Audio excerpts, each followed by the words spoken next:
वक्त के साथ किसान भी खेती में इनोवेशन ला रहे हैं। पारंपरिक खेती के साथ साथ नवाचार को अपनाकर किसान अपनी आमदनी में भी बढ़ोतरी कर रहे हैं। साथ ही बाजार के हिसाब से खेती को नया विस्तार दे रहे हैं। पीएम मोदी की कृषि की नीतियों से प्रेरित होकर कई किसान नई तकनीकों और फसलों की खेती अपना रहे हैं। देखिए हमारी रिपोर्ट।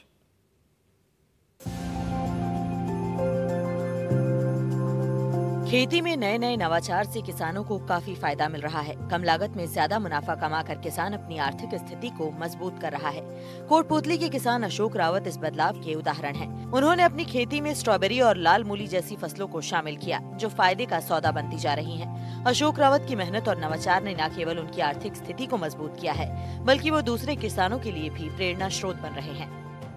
प्रधानमंत्री नरेंद्र मोदी का जो ड्रीम है, खेती के लिए, किसानों के लिए, जो आय दोगुनी करने का वादा था, जो उनके आय के बढ़ाने का, इनोवेशन का वादा था, उसको देखते हुए, उससे इंस्पायर होते हुए कोटपूतली में बहुत से किसान को आगे बढ़ रहे हैं और इनोवेशन खेती में ला रहे हैं। पारंपरिक खेती के साथ साथ इनोवेशन खेती के अंदर लाकर अपनी आमदनी को बढ़ाने की कोशिश कर रहे हैं। साथ ही नई जो फसलें हैं, जो फ्रूट्स हैं, उनको उगाकर अपने आमदनी को ज़्यादा से ज़्यादा बढ़ाने की कोशिश कर रहे हैं। ऐसे ही एक किसान अशोक रावत हमारे साथ हैं। उन्होंने क्षेत्र में स्ट्रॉबेरी की फसल तैयार करने के लिए कोशिश की और स्ट्रॉबेरी की फसल के लिए खेतों के अंदर जो पूरे अपने खेत हैं उसमें स्ट्रॉबेरी की फसल तैयार की। उनके लिए उनसे जानते हैं कि किस प्रकार उन्होंने स्ट्रॉबेरी की फसल की। उसके साथ साथ जो उनके लाल मूली है, इसके अलावा ब्रोकली है, उनकी भी जो इनोवेशन खेती है वो साथ में शुरू कर रखी है। उन्हीं से जानते हैं कि उन्होंने किस प्रकार जो आइडिया है वो आया, किस प्रकार जो पारंपरिक खेती है उसके साथ वो इनोवेटिव खेती के अंदर भी अपने हाथ आजमा रहे हैं। अपने किस तरीके से जो इनोवेशन है उसे फील्ड में लेके आए, क्या आपका विजन था और किस प्रकार आपके प्रेरणा मिली? यहाँ पर जो मोदी जी का भाषण आ रहा था बार बार कि किसानों की आय हम लोग दुगनी करेंगे, उसके ऊपर काफ़ी मैंने ध्यान दिया और पता चला कि कुछ ना कुछ अपने को नयापन लाना पड़ेगा। जो परंपरागत खेती सरसों गेहूँ चना कर रहे हैं, इनमें तो जो हो रहा है वही होगा, लेकिन कुछ नया करें। उसके बाद में मैंने टमाटर की खेती से शुरुआत की।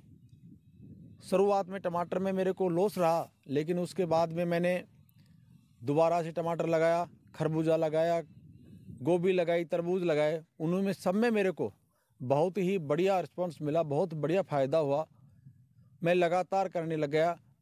उससे किसान की आय दुगनी, उसको मैंने चरितार्थ किया अपने तरीके से।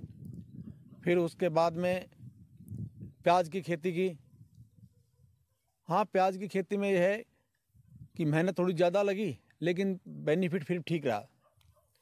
फिर मैंने नयापन लाने के लिए कहीं की यात्राएं की। उसमें मेरे को पता चला कि स्ट्रॉबेरी की खेती है, इसमें बहुत बढ़िया फ़ायदा होता है। और जो मैंने शुरुआती किया है, जो आज मैं कर रहा हूँ, मैंने सितंबर के महीने में लगाई थी। जिस तरीके से चल रही है तो मेरे को बहुत ही बढ़िया बेनिफिट होने की संभावना है, क्योंकि अभी तक मेरी फसल है जो शुरुआत हुई है ये मार्च लास्ट तक चलेगी और इसका मेन प्रोडक्शन है जो आना शुरू हुआ है। इसके साथ में ही अपने यहाँ पर होटलों का व्यवसाय चल रहा है। उनकी मांग होती है कि हमें लाल मूली मिले, ब्रोकली मिले, गांठ गोभी मिले और हरी प्याज मिले। उनके लिए उन लोगों की डिमांड आती है। डिमांड के हिसाब से हम लोग यहाँ से पैकिंग करके भेज देते हैं। किसान अशोक रावत का कहना है कि पीएम मोदी द्वारा किसानों की आय दोगुनी करने और कृषि में नवाचार की सोच से प्रेरणा लेते हुए खेती में नयापन लाने की कोशिश की।